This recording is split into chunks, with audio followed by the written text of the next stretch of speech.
Hey folks, before we begin today's show, I want to thank our awesome sponsors. The first is Idle Academy. Idle is the first and only authorized vocational school for instructional design and online learning. It includes a comprehensive hands-on curriculum with certifications, credentials, expert coaches, mentors, a community of practice, paid experience opportunities, industry-preferred software access, live events, and ongoing updates. Your entire instructional design career is neatly packaged behind a single login. Check out all the details at www.idlecourses.com/academy, and you can use my code Luke for $88 off the yearly membership. Also, question for you, by the way. Do you want to learn about instructional design with me and other learning nerds? I'm happy to say that the 5th cohort for Instructional Design Institute is now accepting applications. Come nerd out with us inside of our Instructional Design Fundamentals course. You'll learn about how learning works, backward design, learning strategies, universal design for learning, AI, creating portfolios, and much more. You'll also be getting my feedback and guidance along the way as you create your own learning experience inside of Brightspace. Each week, we have live webinars to break down topics and to collaborate together. And our students come from all sectors, by the way: higher education, K-12, corporate America, freelance, and even the government. So hey, apply today to be a part of the next cohort starting on Monday, July 15th. And I can't wait to see you there. Okay, let's bring on the introduction music and let's start the show. Hello, learning nerds, and welcome on in to the nerdiest podcast you're going to hear today. My name is Dr. Luke Hobson, and I'm your host of this show. This is normally when I say that I'm an instructional designer, but now I have a new title, where now I am the Assistant Director of Instructional Design. Got to get used to saying that. But also, instructional design is in my blood, and on top of that, I'm an instructor, a podcaster, a blogger, an author, and a whole bunch of other things. And my purpose is to be able to help you when it comes to learning how to design meaningful and relevant and interesting types of learning experiences, and of course, to be able to help you along your own instructional design journey and with your career. And you can find all the resources that I have for you over at drlukehobson.com. Tell me if this sounds familiar to you. You heard about a new idea and immediately you were captivated by it. You thought it was going to be the greatest new thing that you've ever looked into. You could not wait to take this type of idea and bring it back into your organization and really make a difference in the lives of the students, the faculty, the designers, everyone of the sort. And then you kind of realize that maybe there's actually a gap in between what the research says and the reality of the field of instructional design. Now, maybe this idea was something along the lines of a learning strategy, a technique, a piece of technology or software, and then in your head, you ran the pros and the cons list, and surprisingly, there are far more pros than cons, which is always a good sign. And from there, you talk to a few colleagues who have instilled this same idea into their own institutions, and all signs pointed to yes, this is going to be a good idea. You should do this. So eagerly, you apply the new idea into your learning experiences and wait for the overall results. A few weeks later, the results are in, and it was a mega flop. It was a disaster. Not just like a little flop, but really a historically bad flop. What on earth happened? My friend, welcome to the real world. This has happened to me many, many times where I've been all in on a kind of learning strategy, a delivery method or software, and then it blows up in my face. And I'm scrambling to figure out where things went wrong. Whenever this happens and I sift through the smoldering ashes, it all leads back to preparation and execution. I was so caught up in the moment that I was looking through rose-colored glasses and never saw the downsides. Didn't really think things all the way through. And I was naively thinking along the lines that, well, everyone's on the same page as me because I'm thinking like this way and they must know about all the extra benefits as well. But in reality, if I had taken just a few extra moments and listened more, perhaps I wouldn't be in such a bad position. Allow me to share with you some real-world examples of what I'm talking about and to highlight what to do and, of course, what not to do. One example that comes to mind is scenario-based learning. I love scenario-based learning, SBL for short. If you have been following my work or if you have taken any of my courses, you'll hear me praise SBL and use it quite frequently. Now, imagine my surprise when talking with a team member from a major institution who hated, and I mean hated, SBL. I was caught off guard. We were chit-chatting about different types of learning strategies that have worked well in the past and in the online space. And when I brought up scenario-based learning, it was scoffed at. Now, I'm used to some level of reaction around diverse kinds of learning strategies, but I wasn't prepared for complete and utter resentment when I mentioned the three little letters S, B, and L. So curiosity got the best of me, and I asked why such a strong negative reaction. She went on to explain that the university tried scenario-based learning, and the results were mediocre at best. The faculty didn't enjoy creating these kinds of assessments, and the feedback from students was just not great. It was pretty poor. I asked if she could share what their SBL problem types looked like to see if I could lend a helping hand in figuring out what exactly happened. After I saw the first example, I didn't need to see any more. Why did the students hate these problem types? Well, that's a simple answer: because they were awful. That would do it. The problem type I read was the most uninspiring scenario I've ever seen. It went against everything that makes SBL great, but they still called it SBL. Now you might be asking, Luke, what does something like this look like? Well, let me read it to you. It says, "You're Jim, a manager at ABC Company. You're upset that your team isn't listening to your feedback. What should you do about it?" I kid you not. This was one of their scenarios. Upon hearing this, I think back to when I was trained on how to write SBL problem types, and what this institution did goes against every principle I know when it comes to writing SBL problem types. So I hope that the alarm bells are going off inside of your head as you're listening to this right now. There are at least 4 things wrong with that scenario. Number 1, where on earth is the creativity? ABC or XYZ company is what someone picks when they don't have time to think of something. Number 2, you should never tell someone how to feel. It's entirely possible that the students will have the opposite reaction to the scenario. Even if you think that 99% will relate to the character's feelings, I promise you that not everyone is going to be on that same page, and you are going to hear about it. Number 3, this whole scenario is just so short. It's lacking details, it feels incomplete, and it feels rushed the entire time. And number 4, adding in names into SBL problem types it's tricky. It's very tricky to do.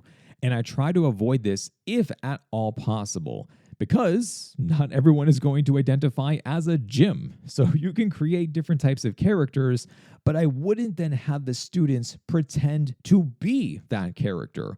They can observe the character and their actions, but don't actually make them become the character. So here's my question for you. Did the university technically deploy scenario-based learning problem types? Yes, it was a 0 out of a 10 for a score, but it's technically an SBL problem. Now, I wasn't at this institution, and I can't say for certain what happened, but this is my best educated guess. A high-ranked member of the team heard about the merits of SBL and asked the appropriate team members to apply these techniques into their learning experiences. With such a short problem type, I can make a few assumptions with what happened behind the scenes. Given that the first SBL problem she shared with me is 4 sentences, I'm going to assume that this was her lead designed to make the boss happy. When you do things in a hurry, training, testing, piloting, iterating, collecting feedback, and really any common sense goes out the window because you're trying to get things done. You try to make the stakeholder happy by cobbling something together and hoping it just works out. If the internal team members didn't receive training, I highly doubt the instructors received any kind of training as well, which has then the trickle-down effect to the students. Then the students' feedback becomes weaponized to say, this didn't work, let's move on to the next strategy that we actually wanted to do in the first place. All of this approach was when a person with power within the organization wants to deploy a new idea. What about an example for when the instructional designer wants to try something new and it backfires? Well, let's talk about those times. The first thing I think of is podcasting. Yes, podcasting. I love podcasting. Obviously, you're listening to a podcast, it's going to be on the list. Here's an example of where the idea was right, but the execution was a swing and a miss. And this is thinking about podcasts for courses. 500 million people listen to podcasts in 2024. So I think it's safe to say that podcasts are a great option for delivering content. It's an easy point of entry for the students, and it's incredibly convenient. You listen to it on the go, in the car, mowing your lawn, walking your dog. It's just so useful to be able to listen to podcasts. Now, I love using podcasts for my courses, and they've had a great level of success from a student satisfaction perspective. The more I heard from students about how much they enjoyed podcasts, the more I have shared with other designers like yourself, and I encourage them to do the same. Make the podcast. It clearly does work for what we're trying to be able to accomplish. But this advice does not work for everyone. In my haste of sharing about how podcasts are awesome, I had to take a step back to say that not everyone is a podcaster. Absolutely, anyone can start a podcast today, but trying to create a well-polished podcast is a different story. Having listened to high-quality podcasts over the years, that's raised the bar from a consumer expectations perspective. It's not enough to just take a piece of media and flip it into a podcast. It has to be done with intention, and students, understandably, are expecting the podcasts to be legitimate. So what does this look like? Well, you need a host of a show, quality microphones, scripts, and most importantly, an editor. Podcasts can be incredible, but they're only as good as you make them.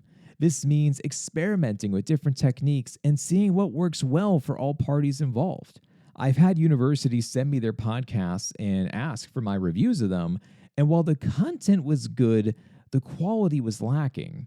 Maybe this means that the host and the interviewees lacked chemistry.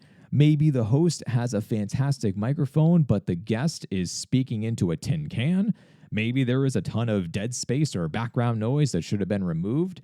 Any of these elements will impact the results of adding podcasts into courses. Another example is badges. Truth be told, I still don't know how to feel about badges. In some cases where I've used them, they've done well, they generated a positive buzz, and in other cases, they fell flat and not a single student shared them. For one project I worked on, we were told that this was going to be a gamified version of badging and that students would then be able to showcase these badges and talk about their efforts and achievement. So at first, I was excited. The students were going to not only have badges, but a competition board at the same time where they could compete with one another and try to be able to beat each other's high scores in essentially academics.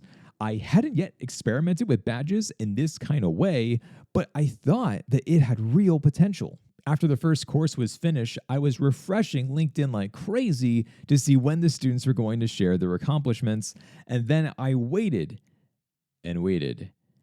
And waited. Well, that didn't work. But why? What happened? To figure this out, I went to the source and connected with the students. And I asked about the badges, how they perceived them, and what I could have done differently. Now, here's what I found out. First, some students had no idea what I was talking about. Not a good sign when you start off an interview. So clearly there was not enough hype, marketing, and awareness built around the badges or the competition board. I could have done more with announcements, emails, giving highlights and examples, tutorials, things of that nature. Second, it was the wrong audience for badges. This was a professional development course with mostly senior level managers. Some of them viewed the badges as childish and they didn't want to share them. And for reference, the badges did look heavily gamified and not as sleek and nice as a type of a professional accomplishment you want to share on LinkedIn. And third was that they weren't easy to find and share. The badges were buried underneath the LMS and all the other clunkiness of everything. So to share them on social media, it required multiple steps. There was barriers of entry. So all in all, it wasn't convenient to be able to do. Now, is this to say that all badging is ineffective? No, I highly doubt that. Others have had a massive success with badges, but my past projects didn't come to that same conclusion. I'm still completely open to trying badges again in the future if it makes sense to do so. And as you just heard, I have certainly learned a thing or two about the last time I did try badging. So I would hope that I have learned from my mistakes at this point in time. If I were to do this all over again, there would be more awareness around the concept of badging by redesigning them to match the audience expectations at the same time. And of course, we should be making everything far more user-friendly, less steps. So that's what I do if I had to actually do this all over again. And the last thing I think about is competency-based education, or as we shorthand call that, CBE. I had the dream of bringing competency-based education to MIT, and I always thought that competency-based education makes complete sense. Let's measure our students' skills by what they can do, not just by how much time they're spending inside of their seats. The unit of time has never made sense to me to be able to assess by how long something takes, and instead, if you can demonstrate your abilities, I'm all for that. Let's do that instead. So I did my homework. I connected with other institutions who were utilizing CBE. I spoke with researchers in the field and shared the idea back with my team. They were all on board. So off I went to try to make this a reality. I spent months on this project with rethinking our curriculum, how we were going to pass feedback back and forth, changing the LMS to meet the CBE needs and specs, and everything of a sort. And then one day, I had a conversation with a friend who had been working in the competency-based education space for a few years. And I shared my excitement with him because he's in this space. So I wanted to be able to just talk shop about how, hey, man, I'm going to be trying out this model as well. I can't wait. Anything else you want to be able to share with me before I go in any further? And then he asked me something that no one else had brought up before. And he said, do you have the infrastructure in place to handle CBE efforts? If you don't, it's going to become a cost center. Oh, no, that can't be good. I paused and I asked for more information. And he shared that while competency-based education absolutely makes sense to do from students' perspectives, his university was losing money, and losing money fast, by trying to be able to keep the CBE operations open. And in all of my efforts with thinking about CBE, I was always thinking like an instructional designer. I was prioritizing the learning experiences first, and I hadn't really thought about it from a business model perspective of, does this make sense to do? Is it viable? Is it sustainable? I calculated what it would cost to hire the right amount of staff that it was going to take for this project to run smoothly, and forecasted what the next few years were going to look like. It blew my budget out of the water. Not great, Bob. Not great. And with that, my CBE idea was dead. I had to then go back to my team members and leadership to explain what I had uncovered. While it was obviously a letdown, everyone was glad that I had come to this conclusion earlier rather than later. So here is the main takeaway, folks. What I have learned over the years is that the research is significant to see where our field is heading, but it's only the first step when implementing a new idea. Research will not be enough to sway the key decision makers in your organization. You have to think about what's important from their perspective. This can also take weeks to months to be able to win someone over, depending upon the size of the project. I also can't stress enough the urgency of finding someone who has already deployed your idea and asking about the highs and lows. You want the full perspective to understand all the pros and cons, because it's so easy to become biased with a new idea and you really want it to work, but you have to have all the answers for when people push back or when they bring up excellent counterpoints that you hadn't thought of before. It's also crucial to pivot and iterate on ideas. It's so rare for everything to work out perfectly the very first time. People want to highlight their incredible efforts and not realize the struggles along the way. However, this paints an unrealistic picture. I would love to be writing a post right now or creating a podcast episode about how I brought CBE into MIT and life is amazing, and instead I'm sharing about how my idea flopped and I had to go back to the drawing board.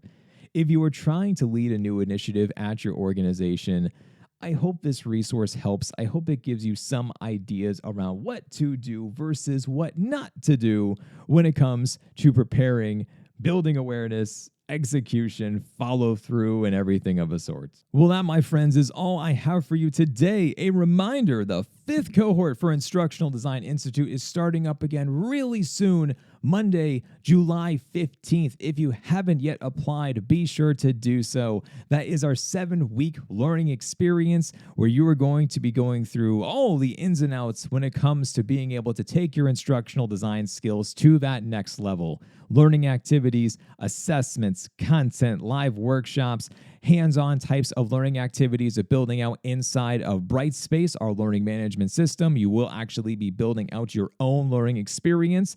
And of course, I will be giving you feedback every step along the way. You will be joining a fantastic brand new cohort who are already very eager and ready to get started. If you've already been signed up and a part of that new cohort, I'm very much so looking forward to working with you very soon. And of course, the other item to add into everything is talking about portfolios. So many of you have been reaching out to me and asking me about a couple of different types of tips and techniques, and can I review your portfolio and everything else, because I keep on talking about portfolios lately because they are essential. I have completely moved my stance to being like, they're nice to have, they're optional. And now I'm like, no, they're essential. In this type of job market, that is what you need to be able to do. So if you are thinking about learning more about instructional design and designing learning experiences, be sure to apply to our next cohort today. Of course, as I always say, be a friend and tell a friend about the show. If you love this episode in particular, be sure to share it on LinkedIn. Tag me if you want to be able to do so. And what was your main takeaway of this episode? And of course, if you would be so kind to leave it a 5-star rating wherever you are listening, those are always appreciated. And that, everyone, that is all I have for you today. I hope you have a wonderful and safe and happy 4th of July, and I will talk to you again in a couple of weeks. All right, folks, stay nerdy out there, and I'll talk to you next time.